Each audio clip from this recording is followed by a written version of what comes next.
Hər birinizi salamlayıram. Bu dəfə mən yeni bir playlist yaratmağa çalışıram. Hansı ki, bu playlist Fast API dərsləri üzərində olacaq. Demək olar ki, mən Django REST framework-u Fast API-dən çox yaxşı bilirəm, amma Fast API ilə davam eləmək istəyirəm. Çünki Fast API baxırsan texnologiya bazarında çox sürətlə inkişaf eləyir. Adından bəllidir, sürətli bir frameworkdur. Nəyə görə sürətli? Asinxron dəstəyi var. Yəni eyni anda bir neçə sorğunu həll edə bilir. Bundan əlavə təbii ki, Python framework-udursa sintaksi rahat olacaq. Pydantic validasiya sistemi var, yəni data validasiyanı çox rahat aparmaq olur. Gəlin praktiki bir şeylər eləməyə çalışaq.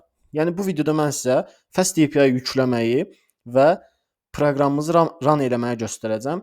Yəni o index.python faylı falan ki var, onu göstərməyə çalışacağam. Daha sonra serialize, deserialize proseslərini, validationları falan göstərməyə çalışacağam, viewları və s. Amma hələ ki sadədən mürəkkəbə doğru yola çıxmağa başlayaq. Deməli Windows R tuşuna basıram, kombinasiyasına basıram və burada cmd, yəni cmd yazıb enter vururam, command promptum açılır və burada dil yazıram.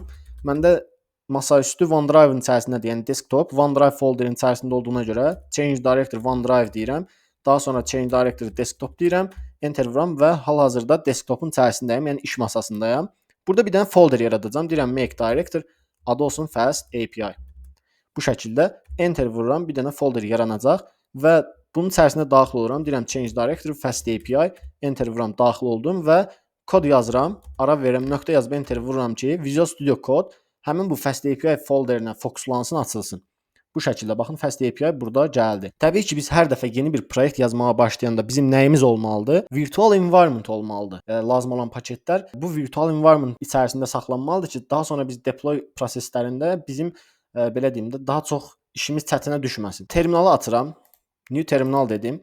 Burada bir dənə terminalım olsun və mən bura bir dənə virtual environment yükləmək istəyirəm. Təbii ki, Python yüklü olmalıdır. Python yazıram, tire version yazıram, version enter vururam. Baxın Python 3.11.9 ilə işləyirəm mən. CLS yazıb təmizləyirəm və burada bir dənə virtual environment qurmaq istəyirəm. Python -mvnv yazandan sonra virtual environmentımıza ad veririk. Elə vnv yazıram, enter vururam.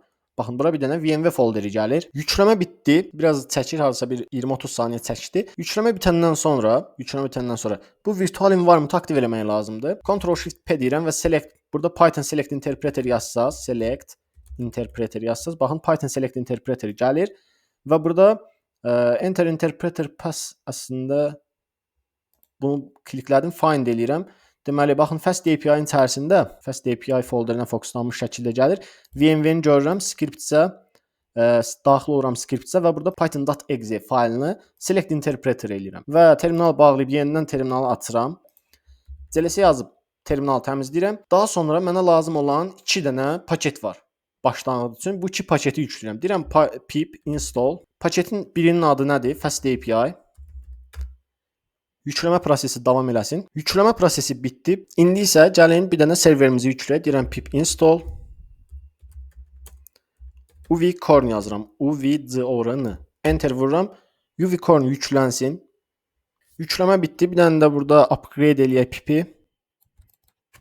Yükləmə prosesi bitdi. CLS yazıb terminalı təmizləyirəm və indi bizə nə lazımdır? Bir dənə Python faylı lazımdır. Gəlin bura yazıram ki, Fast API-nin içərisində index.python olsun.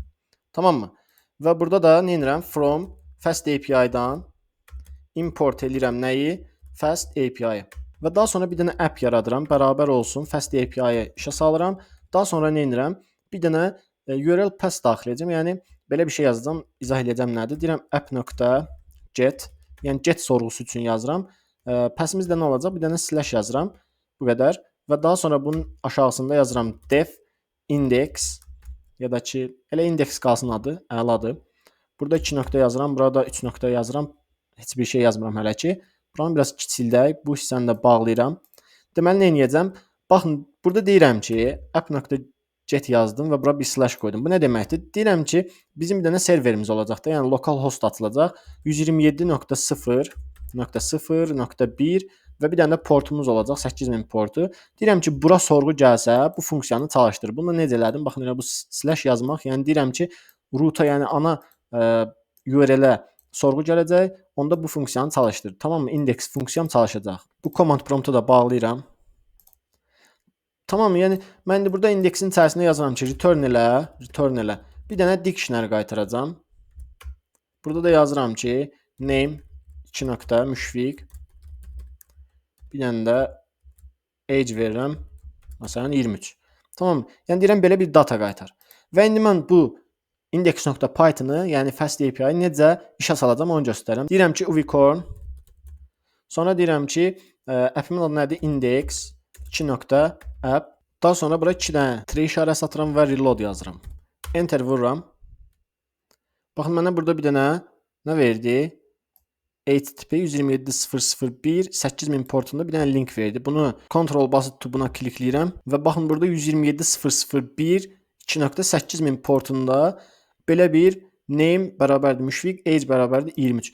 JSON data qaytardı bizə. Bunu print to print vursam, yəni bu şəkildə göstərəcək. Mən bura daxil oldumsa, bura get sorusu atmış oldum demək və bura daxil olanda bizə bir data qaytardı. Bura qədər hər şey əladısa, ümid edirəm ki, bundan sonrası da hər şey yaxşı olacaq. Bura qədər sadə idisə, bundan sonrası da daha sadə olacaq. Bu video bu qədər olsun. Kanala dəstək olun. Bu videonun altında yorumlardan falan yazın. Ən az dəstək olun. Yəni yeni bir yola çıxırıq. Ümid edirəm ki, bu video sizlər üçün yararlı olacaq. Daha doğrusu bu video əslində kiçik bir şeydir. Bundan sonra olacaq videolar çox möhtəşəm bir şeylər olacaq. Sadəcə izləmədə qalın və dəstək olun. Növbəti videolarda görüşənədək.